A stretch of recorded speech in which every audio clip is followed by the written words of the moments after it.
Pues nada, Virginia, gracias por aceptar este encuentro digital. Realmente hace tiempo que tenía ganas de poder hablar contigo y que se quedara esto bien grabadito, y por conversaciones que hemos tenido de hace bastante tiempo. Y verdaderamente la razón de este encuentro, de esta conversación de forma pública, es hablar con una persona como eres tú, que está especializada en comunicación en oncología, radiooncología u oncología clínica, como se le conoce también, por tu capacidad de estar en redes sociales y de compartir información que beneficia a la normalización del paciente oncológico. Y una de las cuestiones también que nos une es el análisis de la información que se comparte en el mundo del social media para el paciente oncológico, que creo que hay algunas claves que tanto el paciente como el comunicador, ya sea periodista, ya sea bloguero, ya sea gente que está metido en la social media, que comparte información y que probablemente habría que hacer una pensada, ¿no?, en este asunto, porque nos tenemos que poner en la piel del paciente oncológico de una vez por todas en este asunto, ¿no? Y es pues este asunto de los mensajes, o sea, el sentido social que tiene la comunicación en oncología, como es la construcción del relato y de los mensajes que se están dando a los pacientes, ¿no?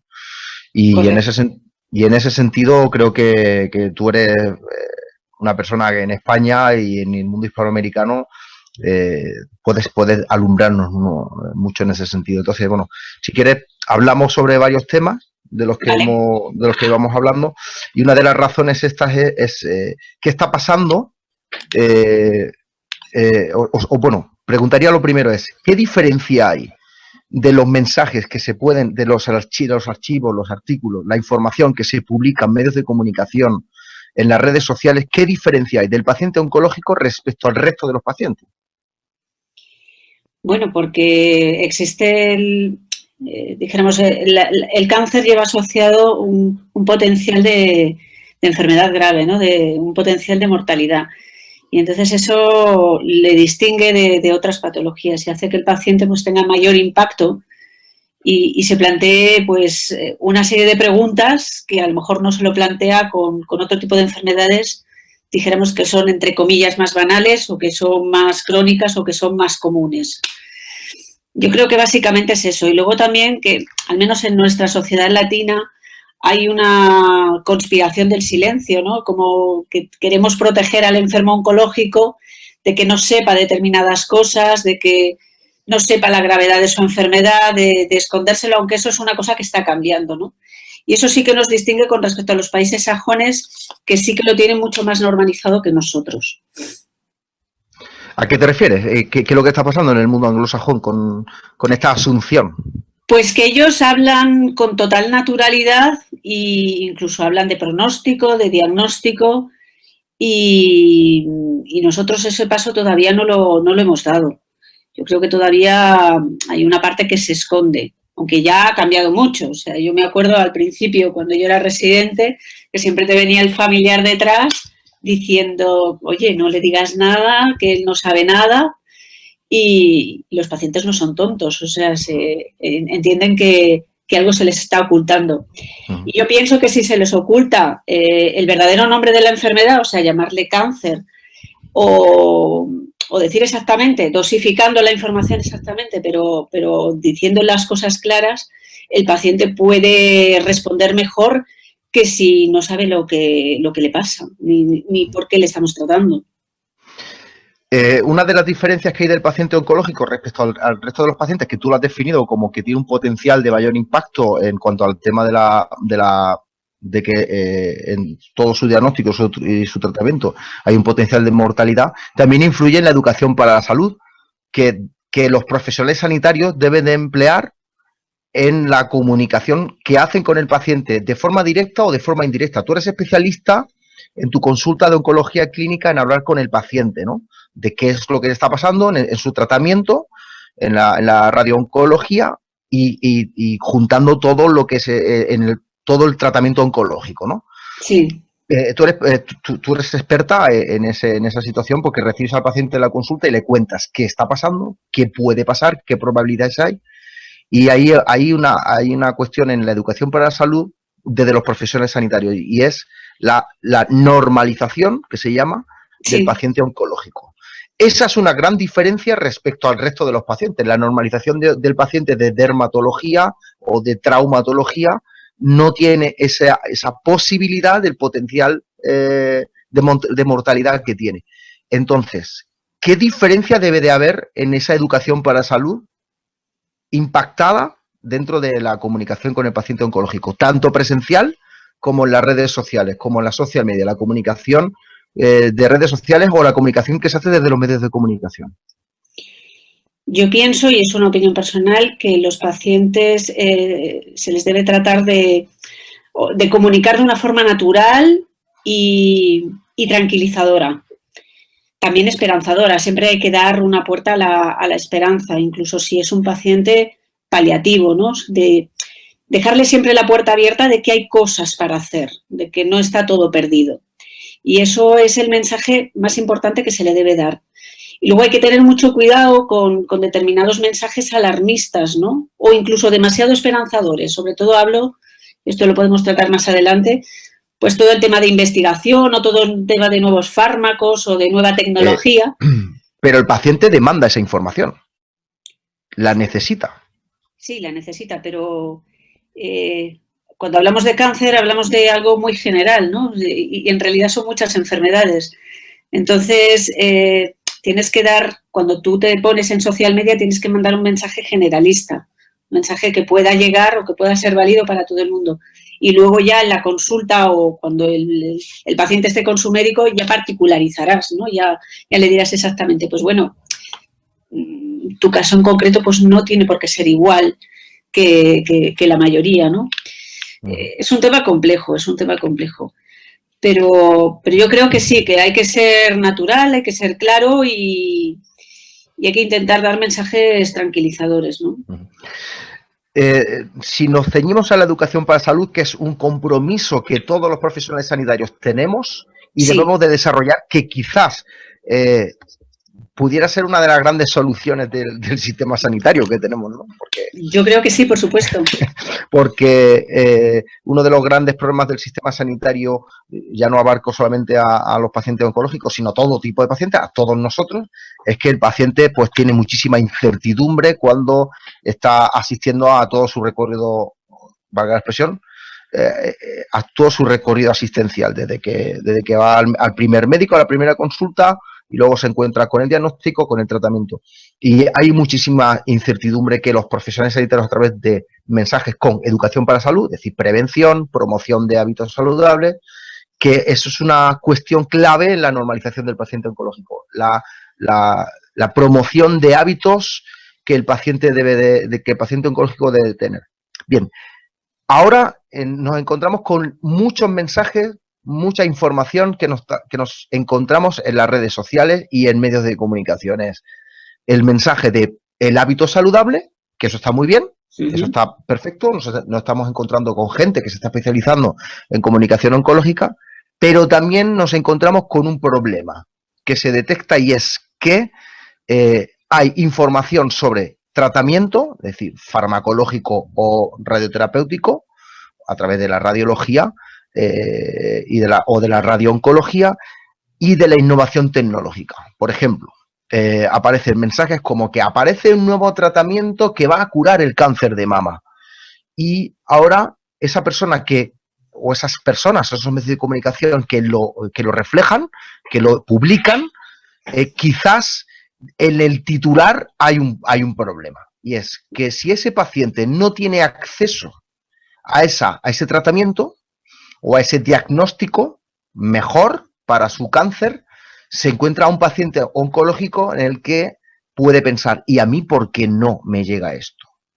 Eso es un problema que estamos encontrando, ¿no? Es decir, la gente, yo creo que comparte información en ese sentido, como diciendo, ostras, qué bien que está avanzando el sistema sanitario, qué buena aportación nos da la innovación tecnológica o farmacológica, pero al paciente situarse en la piel del paciente es fundamental, porque si se publica sin datos fiables, sin aplicación para el paciente oncológico, le estamos produciendo un stop en su normalización. Totalmente de acuerdo. Quiero decir que el acceso a determinadas cosas, pues a veces puede verse como parapetado, ¿no? Y por eso, pues lo que decía antes, el mensaje no debe ser ni alarmista ni excesivamente esperanzador, debe estar en un intermedio. Y debemos tener mucho cuidado cuando digamos determinados tratamientos, porque a lo mejor podemos dar falsas esperanzas a gente que lo está pasando muy mal, ¿no? Pero por otro lado también es bueno que se hable de innovación o que se hable porque los pacientes, sobre todo en determinados casos en los que ya se han agotado todo lo que son los tratamientos estándar, que puedan participar en ensayos clínicos y que los pacientes sepan que existen ensayos clínicos a los que se pueden reclutar o que se pueden... que eso sí que está al acceso de muchos pacientes, ¿no? Pero igual esa información o ese paciente con ese ensayo clínico en concreto en el que podría encajar, pues no lo encuentra. Y a través de las redes sociales, o sobre todo eso, por ejemplo, también pasa en tumores raros, ¿no? Que se unen pacientes que son like me, o sea, que son parecidos al tumor que yo tengo, que a lo mejor están en situaciones geográficas muy distintas que de otra manera no se hubieran comunicado y pueden unificar una serie de conocimientos a nivel de paciente que pueden compartir y les puede ayudar pues para encontrar un tratamiento que les puede venir bien a los dos. Entonces, en eso yo creo que las redes sociales, en todo lo que son las enfermedades raras y también los tumores raros, tienen un potencial increíble. Porque los médicos, evidentemente, de un tumor muy raro, pues nos lo tenemos que estudiar. Muchas veces hay muy poco publicado, se sabe poco. Y en cambio así es una manera de asociarse, ¿no? Y de aprender, de mejorar en el conocimiento. Claro, pero te estás refiriendo, Virginia, a un caso de porcentaje muy bajo. Es decir, viene bien comunicar qué cosas nuevas se están haciendo en tumores raros o en enfermedades raras. Pero el impacto al paciente, para ser prácticos, hagamos una suposición, paciente de cáncer de mama, sí, en el que se le está tratando o tratamiento combinado con hormonoterapia, con farmacología, o sea, con medicina nuclear, con quimioterapia, quiero decir, y también con radiooncología, con la radioterapia. Y resulta pues que no está llegando al nivel deseado en que le digan en ese momento cáncer cero. Ya no lo tienes, no le llega. Y sin embargo está viendo publicado en medios de comunicación pues que aparece un nuevo tratamiento eficaz y que se va a curar y que cura totalmente el cáncer de mama. Ahí es el problema, ahí está el problema. Exactamente. Porque el paciente dice, ¿por qué no me llega a mí esto? Hombre, no todos los cánceres de mama son iguales. Quiero decir que también hay, en el tema de que se habla ahora mucho de personalización, pues claro, cuando hablas de un tema generalista, pues no puedes personalizar, ¿no? Y cada caso pues debe ser evaluado como cada caso. Muchas veces se saca un fármaco que a lo mejor solo sirve para el 25% de las pacientes con cáncer de mama, ¿no? Y eso se saca como un nuevo tratamiento esperanzador para las mujeres con cáncer de mama, ER positivo o con receptores negativos. Pero son un subgrupo muy pequeño de pacientes, en realidad. Pero ahí está el problema, que el que escribe, el que redacta esta información y que luego hay otras personas que la ven y lo creen que es positivo compartirlo, no refleja que ese tratamiento es eficaz en un grupo concreto de pacientes de cáncer de mama, y ese es el problema. El problema es la comunicación incompleta en la oncología, en los resultados innovadores de la oncología, igual que en la tecnología. La hipertermia, por decir un ejemplo, ¿no? La hipertermia oncológica, que es un tratamiento que se basa en una situación novedosa, que se está ya hablando hace ya mucho tiempo en Europa, está llegando ya a España, y la hipertermia para la oncología no es para todos los tumores. Y, por supuesto, tampoco será para todos los pacientes. Ese es el problema, que el paciente oncológico, creemos que el redactor, el comunicador, debería de entender que no todo es para el mismo paciente de la misma enfermedad. Entonces, por eso decía al principio que le faltan datos a la información. Y el problema está también en el titular de la información, el titular de la noticia, porque puede llegar a engaños alarmistas. Y ese es uno de los problemas de la comunicación social en la oncología. No sé si estás de acuerdo, pero sí, totalmente. Está pasando esto que luego hay que ponerse en la piel del paciente oncológico. Sí, hay que ponerse en la piel. Pasó, por ejemplo, con el tema de los protones y el niño Asha King, que vino a España desde Inglaterra porque no se le quería, hizo una recidiva de un meduloblastoma y los padres pues buscaron información y querían que su hijo fuera tratado con protones, ¿no? Y hicieron un pequeño periplo por toda Europa hasta que le trató y, bueno, la historia parece ser que ha acabado bien. Entonces, esto hizo un revuelo mediático. Y luego, por ejemplo, a mí en la consulta me vino mucha gente diciendo, y bueno, y a mí para mi tumor, ¿por qué no se me hace protones? ¿No?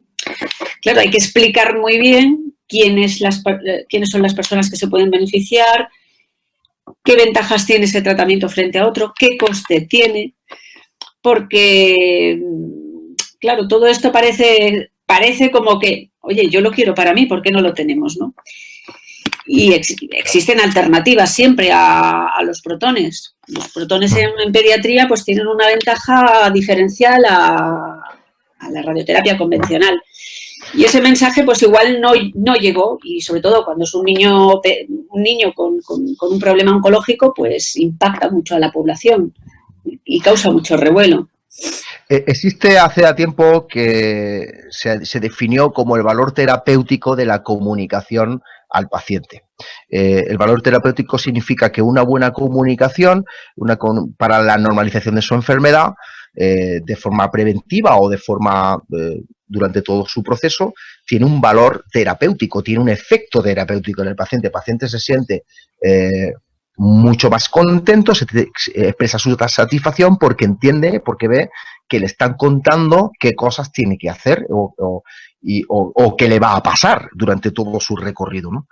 Y en oncología también evidentemente tiene su valor terapéutico que al paciente se le cuente con humanización, como tú haces, empleando una serie de técnicas, pero claro, si tú o ese redactor de ese medio de comunicación no titula correctamente bien su información o no aporta los datos necesarios, ¿qué pasa con ese valor terapéutico? Se va en contra, se pone en contra. Totalmente. Ese es el llamado a la situación actual de los problemas de la comunicación social con el paciente oncológico.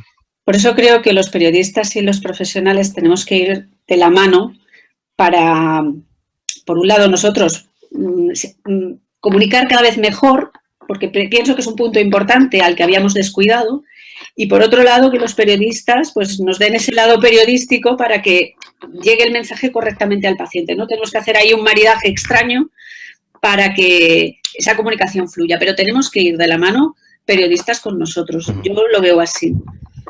Una última pregunta que te hago, o que comparto, es los datos, estamos hablando de la personalización de cualquier cáncer. Sí. Y sabemos que el cáncer, o ya no se trata el cáncer como un cáncer, como una enfermedad, sino como a ese paciente que tiene ese cáncer que le afecta de forma muy diferente a otro paciente que tiene también, supongámonos, el cáncer de mama, ¿no? Por no extendernos a otro sitio. O sea, un paciente de cáncer de mama que tiene una misma lesión en la misma zona de una de las mamas, no va a tener ni el mismo tratamiento, ni la misma curación, ni el mismo diagnóstico, ni el mismo tiempo. ¿Por qué? Porque cada paciente es un mundo. Y resulta, pues, que claro, que no podemos encontrar con que se comparan entre ellos. Y ahora hablo del tema de los datos, cuando se comparten los datos sobre las curaciones o sobre las posibilidades de la tecnología respecto a esto, ¿no? ¿Qué está pasando aquí? Entonces, bueno, pues que yo creo que deberíamos de, como dices tú, hacer un maridaje y de pensar que bueno, pues que no podemos esperar a que se hable de paciente empoderado, de paciente de alguna forma de una medicina centrada en el paciente, si no le damos el valor correcto a los datos que tiene que tener el paciente a la mano cuando se publican cuestiones de la oncología. insisto, los datos de curación, los datos de pronóstico, los datos en cuestiones del recorrido asistencial o los datos de este fármaco cura a un 87% o acorta un tanto por ciento sobre esta enfermedad, o esta máquina nueva va a reducir el tratamiento o va a acortar también. Cuidado, porque deberíamos de tener en cuenta ese tipo de cosas, ¿no? El valor de los datos en el paciente oncológico, en el tratamiento oncológico, debe de estar lo más ceñido posible a cada caso. Entonces, el compartir ese tipo de datos siempre debería ir acompañado, como en las campañas preventivas de cualquier otra cosa, ¿no? Cuidado, porque esto es para este paciente, o manejar los datos de esa forma. Manejar los datos siempre teniendo en cuenta que el cáncer no afecta igual a una persona que a otra teniendo el mismo tipo de cáncer. Eso es lo que creo que deberíamos de tener en cuenta. No sé, Virginia, si estás de acuerdo con ello.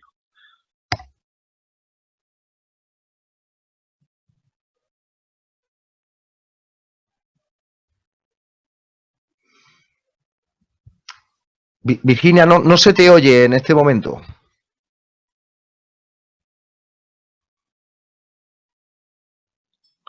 A ver, ahora sí. ¿Ahora? Sí, bien. Perdona. No, decía que sí, que estaba completamente de acuerdo contigo y que por otro lado se tiene que también mandar determinados mensajes que son generalistas y que son válidos para todo el mundo, ¿no? Que son, bueno, esto lo hemos hablado muchas veces, ¿no? Que el fomentar pues una dieta correcta, la dieta mediterránea. Ahora se habla, por ejemplo, del aceite de oliva, de los beneficios del aceite de oliva en la alimentación. Pues lo que hacían nuestras abuelas, ¿no? Cómo se comía antiguamente, pues eso lo tenemos que aplicar ahora. El hacer ejercicio, el abandonar el tabaco, el alcohol, todo eso, además de afectar sobre las enfermedades cardiovasculares, pues se ha visto también que tiene una influencia muy grande en el cáncer o en la gran mayoría de cánceres. Es decir, que si nosotros nos cuidáramos o aprendiéramos a autocuidarnos o se promocionaran esas conductas saludables, hasta un 40% de muchos tumores se podrían evitar. Entonces, eso supone un ahorro importantísimo, ¿no? en nuestra sanidad. ¿Y por qué no lo hacemos? Es que incluso los propios médicos deberíamos ir con el ejemplo, ¿no? Y eso, pues desgraciadamente, no se hace. Se enfoca más hacia los tratamientos o hacia todo, y esa parte pues está un poco olvidada, toda la parte de la prevención primaria, o sea, antes de hacer cualquier prueba y cualquier cosa. Eso es importantísimo. Virginia, una última pregunta. ¿Por qué hay ahora más cáncer? Yo creo que también porque vivimos, todo el mundo se lo pregunta. Porque vivimos más. O sea, antes la esperanza de vida, pues raramente era pues entre los 70, o sea, las edades han cambiado mucho, ¿no? Ahora no es lo mismo una persona de 40 años ahora que hace 30 años de 40. El aspecto y todo ha cambiado y la gente vive más tiempo. Entonces, nosotros sufrimos mutaciones de forma constante y claro, si llegas a una edad avanzada, pues tienes más probabilidades de hacer una mutación y por lo tanto que un clon celular se desmadre y se convierta en un tumor. Eso es así, ¿eh? Y bueno, y también porque antes la gente se moría de otras enfermedades para las que no había tratamientos y ahora sí hay. Y entonces, pues eso ha hecho que consigamos combatir pues la tuberculosis, las infecciones, todo eso, y pues de algo hay que morir, por así decirlo, o de algo hay que tener. Y, entonces, y luego también porque se diagnostica más, pues todo el tema del cribado, que también se está poniendo muy, muy en duda si hay que hacerlo o no hay que hacerlo, o en qué casos hay que hacerlo, pues hace que diagnostiques muchos casos que probablemente pues tu propio sistema inmunitario pues conseguiría eliminarlos y ya está, ¿no? Pero claro, en el momento que lo diagnosticas, pues ya tienes que entrar en toda la rueda diagnóstico-terapéutica. Y de la otra manera, dime. Sí, perdón. Sigue, por favor.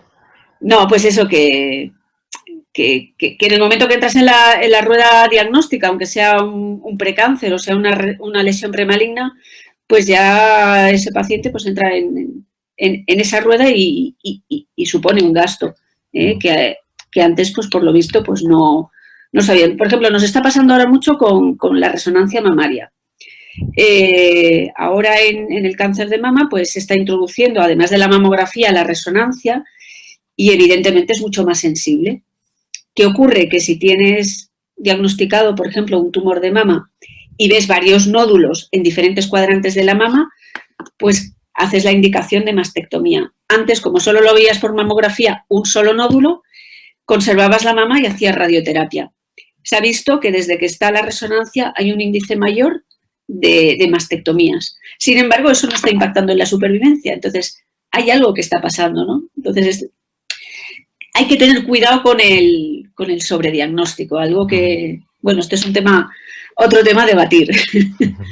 Una pregunta relacionada con la comunicación. Ha salido precisamente en la revista Nature Sí. hoy que dice, y que ha sido replicada por la agencia SINC en España, que dice que un nuevo estudio niega que el cáncer sea cuestión de mala suerte. Es decir, digamos que hay una mezcla entre que el cáncer, vamos a sufrir el cáncer porque hay otra cuestión, es que vamos a sufrir cáncer o todos estamos sufriendo cáncer y no lo sabemos. Probablemente.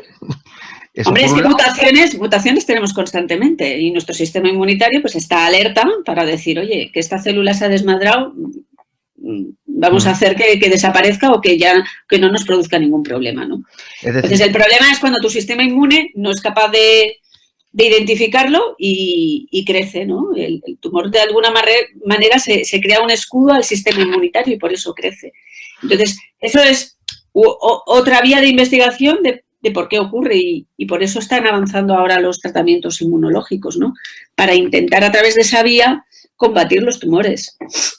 Ese estudio que citaba antes dice que no se debe a la mala suerte el cáncer, sino que hay una mezcla entre la exposición que nosotros tenemos a hábitos no correctos, no saludables, o exposición a otro tipo de fuentes nocivas, y también a la replicación, a la división celular del ADN. Es decir, estamos sujetos a un porcentaje de mala suerte, digámoslo así, o sea, que nuestro ADN pues ya viene así, y también a los hábitos, ¿no? Con lo cual, mi última propuesta es, si todos vamos a tener cáncer, y algunos nos saldrá, se nos diagnosticará y a otros no, algunos se nos podrá tratar o no, ¿qué importancia tiene la naturalización en la comunicación oncológica? Es decir, todos vamos a tener una posibilidad, una probabilidad importante de tener cáncer. Situarnos como paciente oncológico ya de antemano, que podría llamarse o naturalización del cáncer, ¿qué te parece en ese sentido? Sí, es decir, ahora la típica pregunta de un paciente cuando tiene cáncer es decir, ¿por qué a mí? Pues lo que igual tendríamos que hacer la pregunta a la inversa, ¿por qué no a mí? Quiero decir, nos puede pasar a cualquiera y eso es bastante lógico de pensar por todo lo que hemos comentado. Y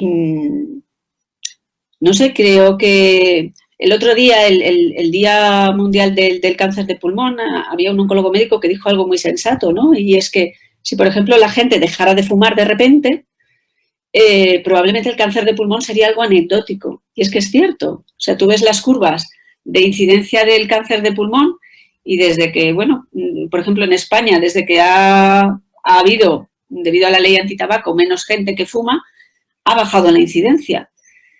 Digo, pues algo tan sencillo como dejar de fumar, pues haría que un cáncer pues fuera, no el segundo en importancia, pero que lo relegarías a lo mejor a un puesto mucho más bajo. Sí, pero tú te estás refiriendo a la causa-efecto. Es decir, el tabaco, el hábito tabáquico relacionado con el cáncer de pulmón. Pero ¿y el paciente de cáncer de pulmón que nunca ha fumado? A eso me refería.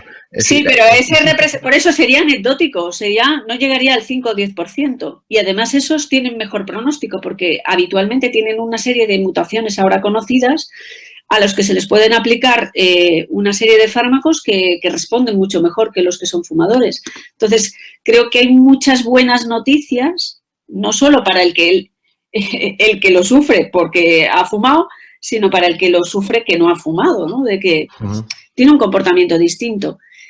Y lo que decía este médico es verdad, o sea, si dejara de fumar la población general, el cáncer de pulmón y muchos otros cánceres, el cáncer de cabeza y cuello y el cáncer de vejiga también, hay muchos relacionados con el tabaco, estaría relegado a una posición muy baja y no tan alta como ahora, ¿no?